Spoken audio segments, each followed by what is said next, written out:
You are on an airplane 50,000 feet in the air, and eventually it's going to have to land. They don't have a clue. And in some of those cases, they're scared to death about the thought. Jokingly refer to myself as a cat herder while you're trying to get towards a closing, because a business sale always derails on its own. There's a difference between a dream chaser and a dream catcher.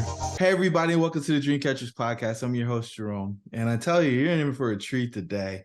I went all the way to the West Coast to hang out with my buddy, Dan, who may be introducing you to a concept that many folks are not familiar with. So, Dan, welcome to the Dream Catchers podcast, man. Great to have you on. Thanks, Jerome. Great to be here. Now, Dan, you had a illustrious corporate career, if I'm not mistaken. So before you got into business advisory or business brokerage, what did you do? Like, what led us to this magnificent place that we are today? Yeah, great question. So I'm originally from Chicago. I went to engineering school, essentially. I like to tinker. So I got my engineering degree, and that turned into a high-tech career. So I was always on the kind of service and repair side. And then I was fortunate enough to move up the management chain, and, had a lot of great experience. Ultimately moving from Chicago to the West Coast. And, like we talked about when we first met, after going through about 4 growth, acquisition, integration, reduction processes, I thought, you know what, I want to step off the merry-go-round here. I want to work with businesses in my community. So that's kind of where I started. Had wonderful experience, traveled all over the world. But what I really wanted to do is be close to home, work in my community with businesses. So I became a business broker. Now, what's different about you from a lot of the people that I've met is you told me that you have a real heart for small business owners. Yes. And I guess it will be medium-sized business owners as well. Where did that come from, and how did you decide that, that was the way you wanted to operate? Man, great question. I think that, I had the opportunity to be a leader in the service organization for these high-tech companies that I worked with. And in many of the roles, you were working with, especially when I was working in industrial printing, for example, you were working with small businesses who were acquiring your equipment. They would spend, several $100,000 to several $1 million on your company. And my role was to make sure that my crew helped get that product installed and operating, because that client was working on making money, producing output from the equipment they spent money on with us. So I had I've got a wealth of experiences, good, bad, and ugly, working with clients who, I could either help make them very happy and very successful, or I was up all hours of the night, making sure that we had a path to do so. So I think what ended up happening as a result of that was I really developed an appreciation and a passion for working with clients. And then it was like solving a puzzle where you're trying to figure out, okay, what's in the way of success, and how do we help create that? And once you experienced it, it was magical. And these are people that during these processes I get to know, and you get to know about them, you get to know about their families, you get to know about what was important to them. And I just kept that with me. So as I was going through the corporate experience, where unfortunately company cultures have changed from, quite frankly, caring about their people to looking at numbers. And then you're just basically a number, and every so often you have to reduce those numbers. So it's a nameless, faceless experience. So when I decided to take a step away, it was when I made the first step away, it was like jumping without a parachute. I did not have a job to go to. I just said, I don't want to do this anymore. I'm going to go figure it out. One thing that was always important to me was small businesses. And so my personal mission became helping small businesses thrive. and I carry that with me. It resonates with people. It's genuine. And so then I essentially get an opportunity to walk the talk. Wow. And so you said you could help the folks be really successful, or I think you said you had a headache if they didn't perform at a high level. Yeah, I lose sleep. So tell me, all right, so you get out, and I assume you saw some people make some serious money as being a supplier for the large companies that you were working with. Is Yeah, that fair? yeah, yeah. You get to, yeah, did get to see some of that. Now, did you ever hear about some of those folks exiting their company as a result of the contracts they had with you? So in that in that part of the career, the way it would happen was if they were struggling, there would usually be some kind of M&A activity, or maybe a larger company, they would sell to a larger company, so then they would exit that way. So I didn't get inside of that a whole lot. The exit experience came later when I started helping owners, do that, or at least discuss or prepare to do it. Now, a lot of people would say, "Oh, I'm 10 years away from exiting," or "I'm 20 years away from exiting." I'm sure you've heard that a number of times Oh when yeah. you reached out to folks and told them about your services and what you can do for them. What do you say in response to folks who aren't That, thinking about that's a exiting? fantastic question, because it even starts at 3 and 5 years. I have all the time in the world. And so what I try to do is engage them in a dialogue to say, okay, so what you're telling me is you're on an airplane 50,000 feet in the air, and eventually it's going to have to land. And I said, so do you have a flight plan? Do you know where you're going to land? Do you know if you're going to land safely? And then what happens? I said, so when you reach that point, what happens? It's like you wake up one morning and you say, okay, I'm retired. And so I try to engage them to have dialogue with me to say, help describe it, and in all of this, I'm trying to be genuine and not just trying to be a sales guy trying to look for the hook. Um, what I'm really trying to do is engage in that conversation, because safely, half the time they don't have a clue. And in some of those cases, they're scared to death about the thought, because what am I going to do? Whether it's 10 years or 80 years of working doing the same thing or similar to it, they've always worked, especially baby boomers. They've always worked. So I don't know what to do if I'm not working. And so what you do is try to get that conversation with them, and then talk about how do you lay out the steps. Some people have told me, hey, I just thought that one day I'd lock the door and never come back. And we try to appeal to them to say, well, you've created something of value here.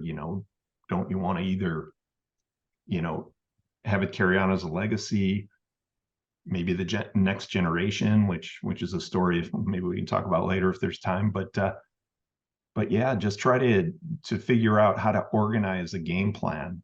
Do you know where you stand today? Do you know the value of your business, et cetera? Just, there's a number of ways that I can enter to help that dialogue, and then establish, okay, how do we work the game plan to proceed? Now, what I've found when working with financial advisors is the largest asset that most entrepreneurs have is their business. Mhm.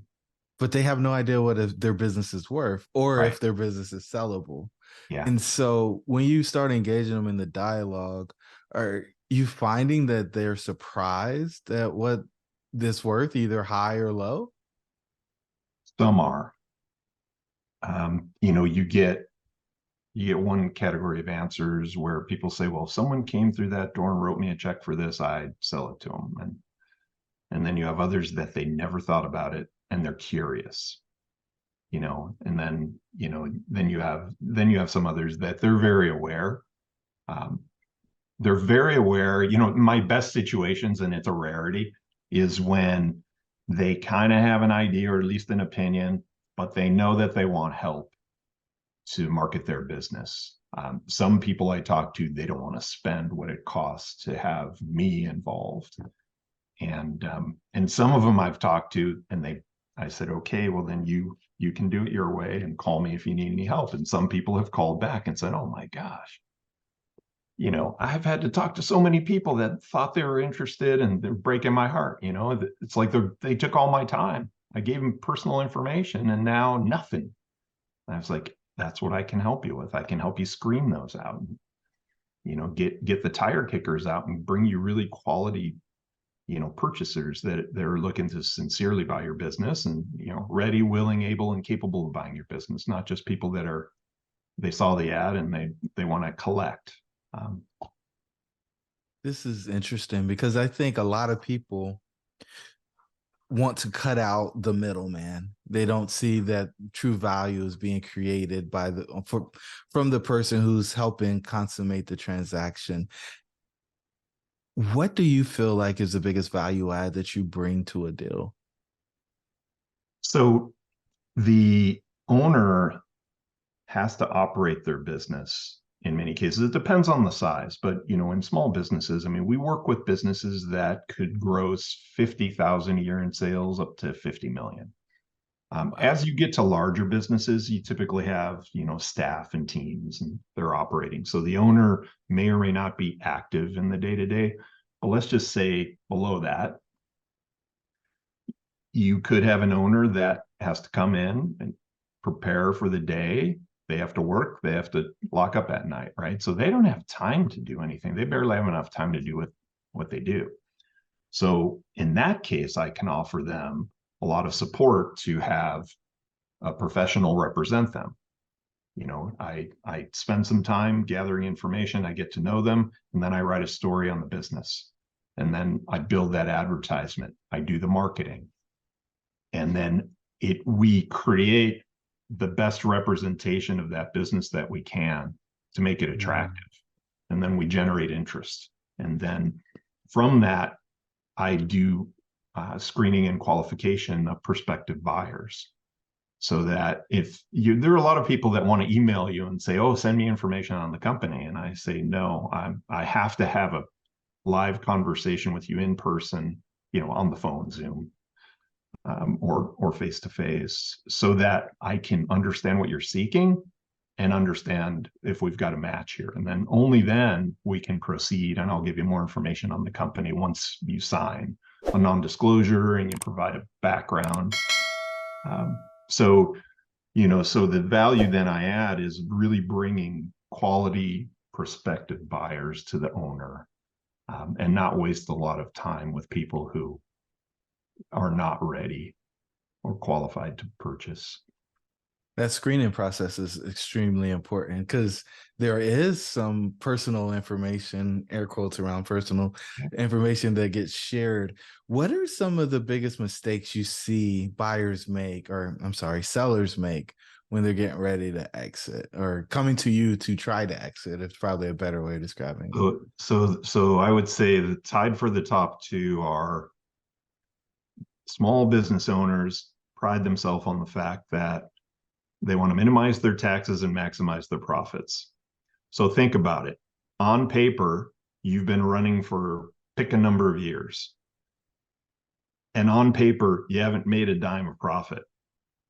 So now you're getting ready to sell. How can you say this business is profitable when on paper you're not showing that? So that's one thing. And then we can talk about how we help them through that. The second thing is spending too much time working inside of your business as opposed to working on your business. So, call it what you will. Some people are just control freaks. So they'll work 60 hours a week, they generate a lot of success, but they have no life. And in some cases, I say, well, okay, if I pull you out of that equation of your company, what happens? And some say, oh, then it's not gonna operate. I say, okay, so I have to find a clone of you to buy this business.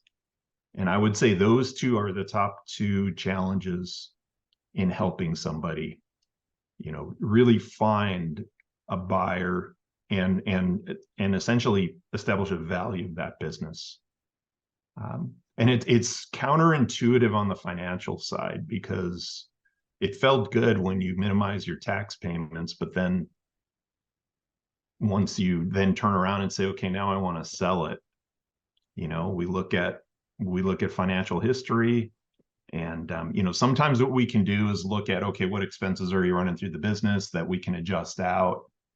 And sometimes banks don't like that. They don't agree with everything, but some people, they take liberties where they've got nice cars, business paid for it, to supply their family with cell phones. And Yep. and then there's a ton of other stories about the kinds of expenses that owners run through their business. But yeah, sometimes we can show on an adjusted P&L that the business did generate healthy profits. And then it's just a matter of the buyer then trusting that that's truth and not misrepresented, which we go on fact based. So it depends on what the buyer is seeking and how believable some of those deductions are. Yeah, I think they call those add backs, if I'm not Add mistaken. backs, that is it. Yeah, add back to cash flow.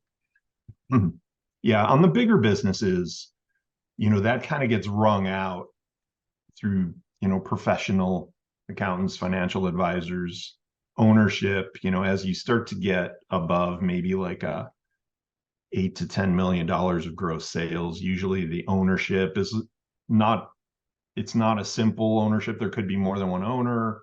The structures are different. It starts to look like a company, the way things operate. So you don't have that kind of challenge up at the top end. Getting all the owners aligned is more in line with a challenge at the top end.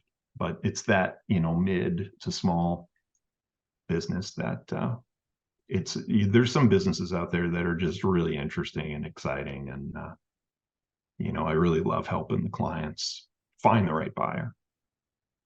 Now, you talked about the partners and how that can create challenges for folks who are not in partnerships right now, but they're like, oh man, well, if I had a partner, I could grow faster, or I could build it bigger if I had somebody to share the responsibilities with. Do you have any guidance for them for making sure that when they get to the exit point that it isn't a cluster? Because I just imagine it complicates things tremendously. Yeah. Well, my advice would be it's kind of like thinking about, like writing a living will. You got to begin with the end in mind. So you got to figure out, okay, in a business partnership, what's important, and get that written down. Get an agreement written down during, I would call it peacetime, so that it just looks good on paper and it looks fair. Both sides can agree. And then that way you have that partnership agreement in place, so that when the time comes, it's already been organized. Because a lot can happen to a company, especially if the partners, drive a very successful company. Sometimes, as the business grows and as things start getting successful, people start kind of changing their views on what's important in life, right? So if you can, if you get a good partner, and if you get a good, I would say a good agreement in place, you can at least have that organized. Because if you try to solve it down the road, and if you start to lose, whatever the flame was that brought you together, it's just not pretty. And then what ends up happening is it's very costly, because then, like for instance, there are business appraisers that a majority of their business is providing valuations on severed relationships. And that could be a divorce, it could be a business partnership separation, and it's just, it's like a hostile situation. But if you go into it with some organization, and then, and I think the other thing is, if you find a partner, make sure you've got some alignment inside yourselves, whether that's principle, vision, certain commonalities going into business. And so for some people, it's hard to admit that, I'm strong here, but I really don't know anything about this. And I would love to have someone that knows that. And in some cases, it could be that they could be rough personalities where if two people, went in and had a meal with the couple and they're kind of like, wow, you guys get along? Well, they do, in business, they complement each other like you wouldn't believe. Mm-hmm. But I think a little thoughtfulness and what you want to achieve together could go a long way. Now, I know a lot of people think this might be a curse word, call it succession, where, they expect the next generation to take over. And a lot of times the next generation has no interest in the business.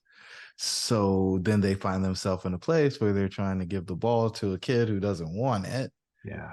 And now what do? Do they just close the doors and walk away, or what happens next? Have you encountered that in your I certainly adventures? have. Yeah, and times have changed. I'm a boomer, and even though I'm kind of, I guess, towards the end of them, but in my generation and earlier, family legacy business succession, it was kind of like rite of passage. It was expected. That's changed. I run into so many people now that they built the business, and the most classic story that I get from owners is that, okay, I built this business, a successful business. I educated my kids. I gave them a good life. And now what they've done is they became more educated and they want to pursue a different profession. They don't want to do this. And, so I think that there is realization that happens. Now I would say it's the minority of times where the business gets transferred to the next generation. Most of the time, it's a different acquisition. In some cases, it could be an employee-based acquisition. Those are organized a little bit differently. But yeah, then we have to find a buyer. How does that go? Do you have a story you could share with successfully accomplishing that, or people deciding to give up on the journey? Well, yeah, I've got a lot of stories, but I've got a couple stories where people gave up on the journey. What I try to do is I try to meet the owners at a point in time where they're healthy and the business is healthy. And, then we can talk about it. And that's where the conversation starts. Oh yeah, I've got a lot of time. I'm not going to retire for 5 or 6, 7 years or whatever, so we get through that conversation. But I've got 2 situations where I think the owners waited too long. In one case, it was a health related issue where, their health was kind of deteriorating as we were starting to work together. So before they officially hired me, they were worried, and we kind of got through. Hey guys, as you might know, a very small percentage of the people who actually listen to this podcast are subscribers. So do us a favor, subscribe. In fact, we did some analytics and we found out that only 25% of the people who listen are subscribers. And our goal is to get that to about 75% over the next 3 months. So do us a favor, hit the subscribe button so you get notified when our new episodes come. We plan to bring immense value to you guys going forward as we continue to improve the content that we create at Dreamcatcher. Your dreams should be real. Let's get back to the show. A certain process to get to the valuation of their business, or at least my opinion of what the market could bear for that business. And then they were kind of classic in that they wouldn't execute. So they would just procrastinate. And then what happened is they ended up not hiring me. And then I heard a few months later, because I've got another circle of friends that originally introduced me to them, that they never went through with it and health started failing. So it was just really kind of a bad luck situation, I think, more than anything. My other example is a couple that owned a business for, my gosh, he worked in the business for maybe 45 years. And then they they took over the business from the prior owner, and they did not have children to pass the business to. But they hired me. They wanted to try to sell it quickly. And in less than 6 months, they lost energy. And they called me up and said, wow, I want to stop. I want to retire. We're going to have to take the business off the market. I'm exhausted.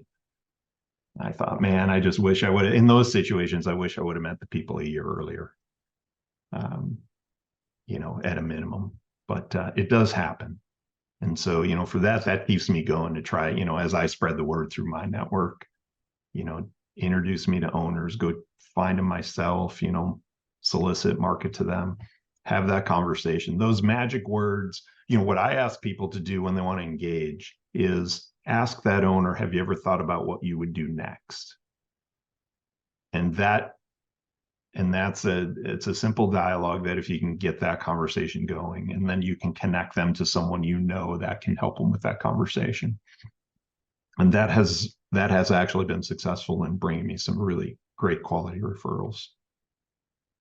And so when somebody comes to a broker, is that the same as exit planning, or is that kind of a whole different ball of wax?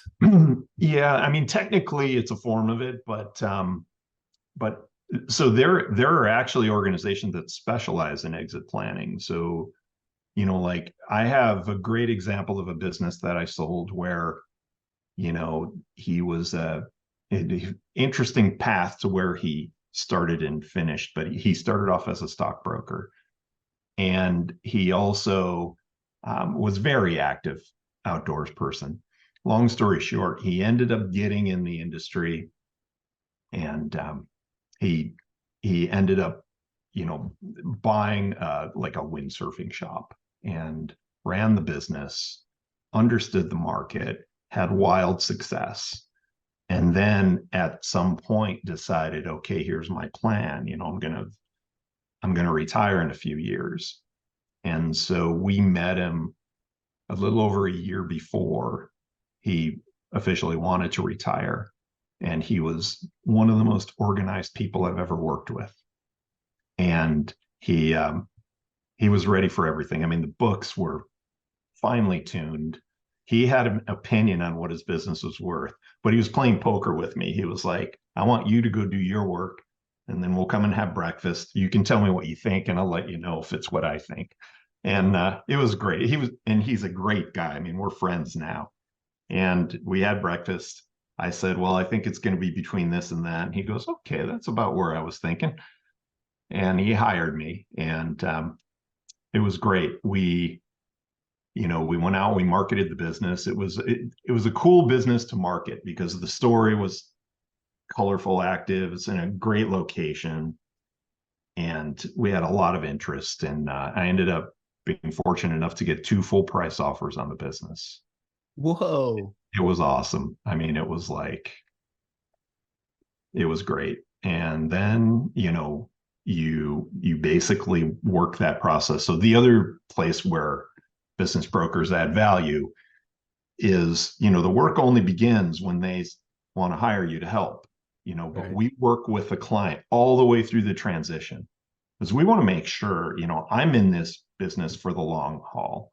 So I develop relationships. I jokingly refer to myself as a cat herder while you're trying to get towards a closing, because a business sale always derails on its own if you don't tend to.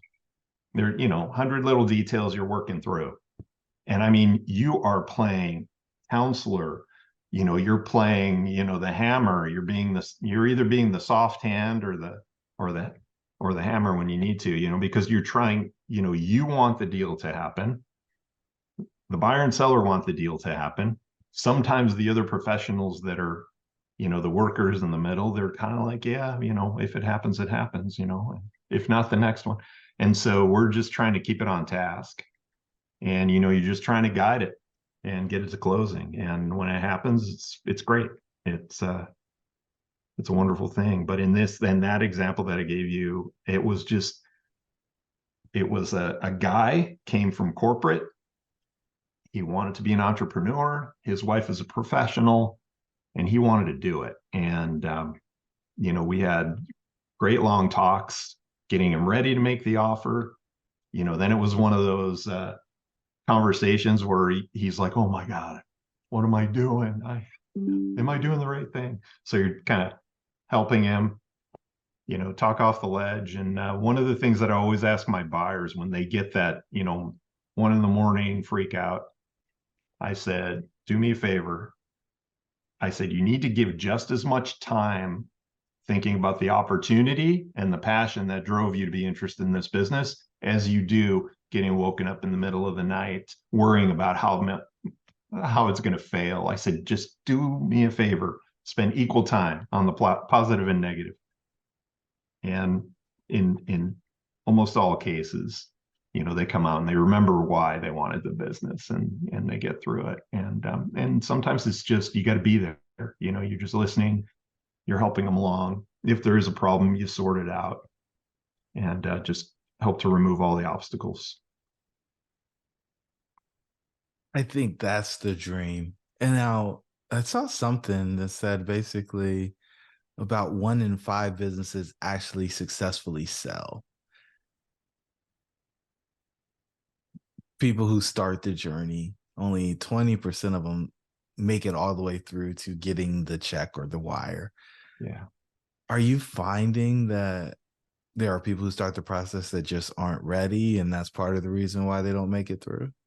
Yeah. I think depending on where you kind of see the statistic, I've seen anything, from 1 to 5 all the way up to 90% of the time a business doesn't close that Wow. someone wants to sell. And so I think in the broad sense, if somebody is not prepared, then they're not going to get very far in the sale of their business. And then, I think when even the businesses that are well organized, well run, well situated, sometimes market forces aren't working for you. Right now we're going through a difficult time where, we have people that want to exit their business and sell. If you're a buyer and you need to finance, that money is going to be a little expensive. You may not qualify. There's a number of hurdles that are in your way. What I always tell a buyer, we have a variety of lenders that we introduce buyers to, is that if you get a no response from a lender, it's a no response from that lender. You work your way through. There's always somebody out there that will put a package together to help somebody who wants a business acquire a business. And a lot of times I know I learned this term from my real estate brothers and sisters, that you marry the business. It's just like you marry the home, you date the interest rate, because fluctuations happen and you can refinance at a later time. But I guess in all this, so what I really have learned is that true entrepreneur spirit shines through. And what I mean by that is, if somebody really wants to get into a business, they will figure out a way. Mm-hmm. They will maneuver through everything. And I, in many ways, I use that almost like a filtering factor, that sometimes people come to me and say, hey, I'm interested in this business. I want, but, I want to offer less than what they're asking. I want the owner to finance it, and I don't have any money down. And I'm like, well, you're not going to get there. I said, you gotta be compelling as a buyer, because we're trying to figure out, why should you be the one to buy this business as well? And I've had some people that as soon as the dialogue gave them a homework assignment and they didn't do it, I'm like, okay, well, that's a signal to me that you really don't want to do this. You want someone to hand it to you. You don't want to work for it. And so, that serves as part of the qualification process. I've had more success with people that don't know what they don't know, but they listen, they carry it out, and they come back and they're like, okay, I did that. What's next? Those are the ones that, they're probably going to be successful because they're hungry and they want to figure out a way to do it. So I think it requires a little bit of ingenuity in order to be successful. And I think are some hurdles that you have to jump through or jump over in order to get in. Um, I know there are a lot of people who have decided not to force things because every time they forced it, it's not worked out in their Yeah. favor. But with that said, I mean, there has to be a pretty deep desire to make things work and make them work Oh yeah. well. So you said something that was key to me. You said we work with our sellers through the transition. And what I'm used to hearing more frequently is, when the deal's done, I'm done. Mhm. So tell me more about the transition, Yeah. specifically for the people who sell, because I think it's like 3 out of 4 people regret selling their business once they sell it. So for that 1 in 4, like, what was different about them, and what did they have set up, or what was going on the backside of the transaction that made them not regret selling the business? Yeah. So it's a great question because when I talk to a seller and they appear to have like a life plan, that I want to go do something else, or I want to go do this very specific thing. And selling my business enables me to focus on that. So in every case, when an owner had a vision or a purpose behind, what would drive them, and then they were like, okay, the business ownership was a chapter in my book of life, and now I'm ready. I'm teed up for the next chapter. Those seem to always be successful Okay. because they have a place that they're going to go next. Um, the ones that, and I try to catch them early. I remember distinctly having breakfast with a guy who owned a business, and at one point he said, "I just don't know what I would do." And I said, "Well," I said, "You ought to figure that out before you even think about selling your business."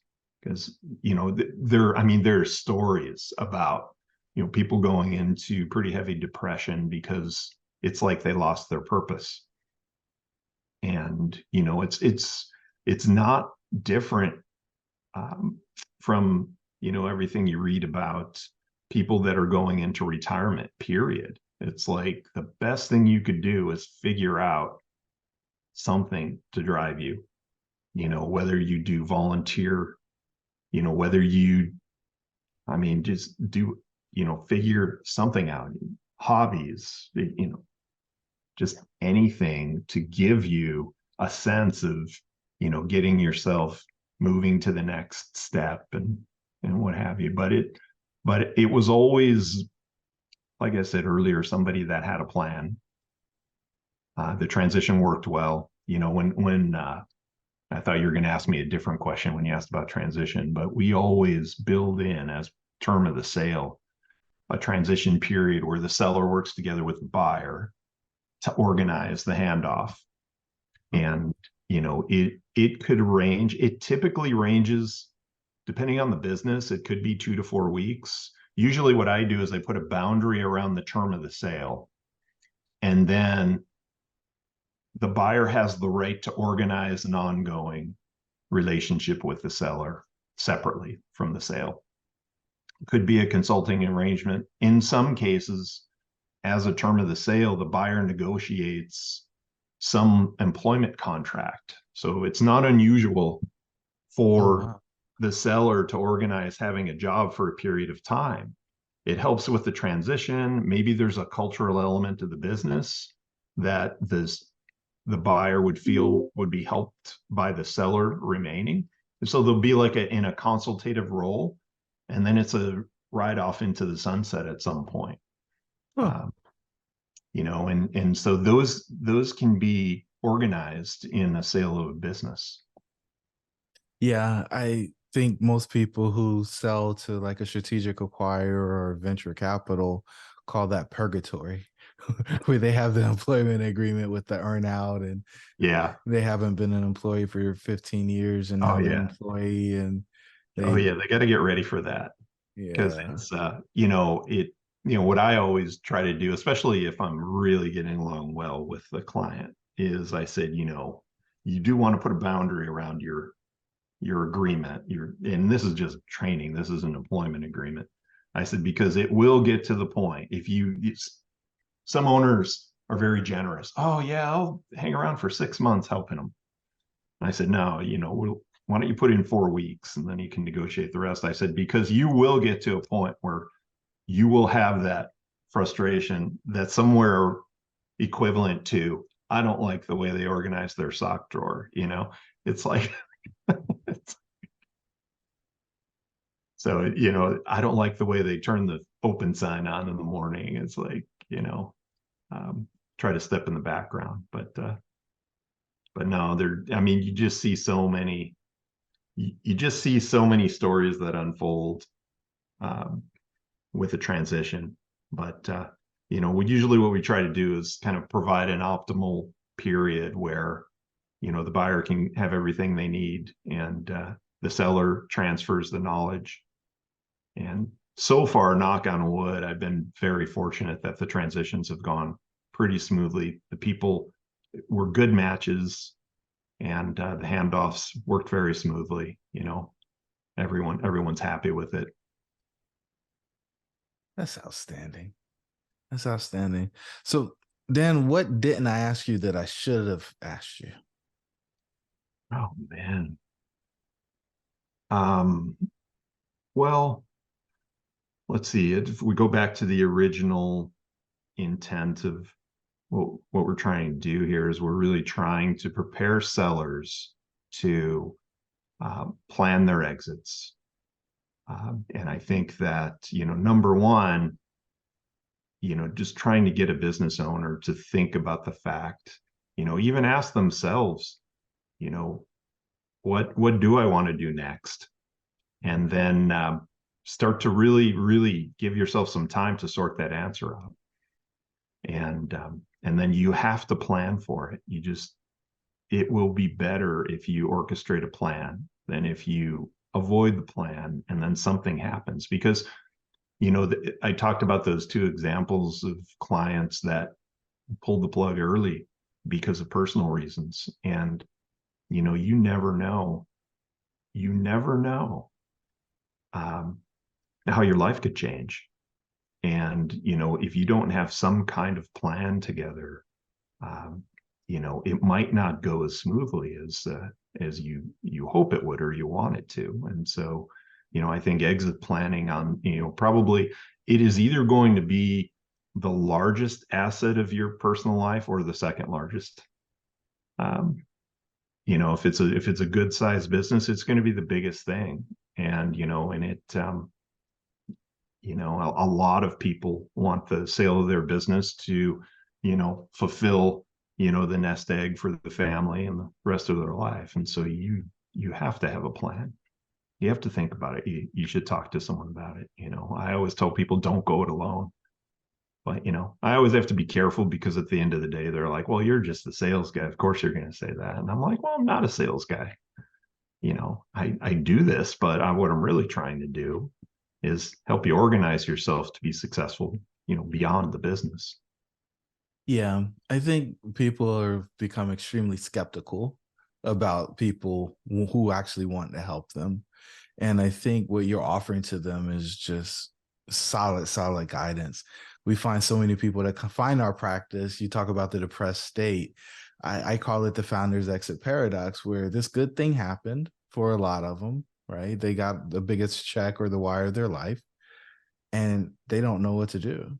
Yeah. They don't know how to decouple or detach from the existing business. They don't have this thing that's going to pull them or drive them to do what's next. And they're just lost. They're lost in the sauce. They've got all the freedom. They're questioning whether or not they should spend the money. They're trying to figure out how to make stuff last. They're questioning their identity. They're questioning the people in their lives and whether they should be there or why they're there.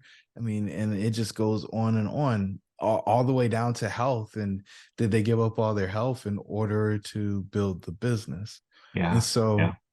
I think what you're describing is something that most brokers are not interested in, Mhm. right or wrong, right? They're interested in the deal. They're loyal to the deal. And if they get the deal done, then they feel like they did a good job. Right. Meanwhile, there is a whole founder on the backside of Oh that yeah. deal Yeah. who has a life, a new life. And they have to become a new person. And at times, there is nobody left to help them figure out what's next. And Yeah. while they thought the money may fix the problem, they find out very quickly that the financial freedom was an empty promise and illusion, and the fulfillment is the thing that they are truly seeking.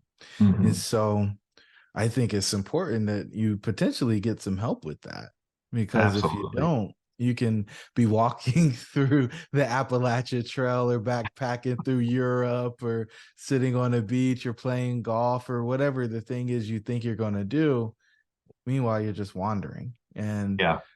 I think there's some frameworks and some other things that we and other folks can help you with in order to help you get to that next space and figure out what's Absolutely. next. Absolutely.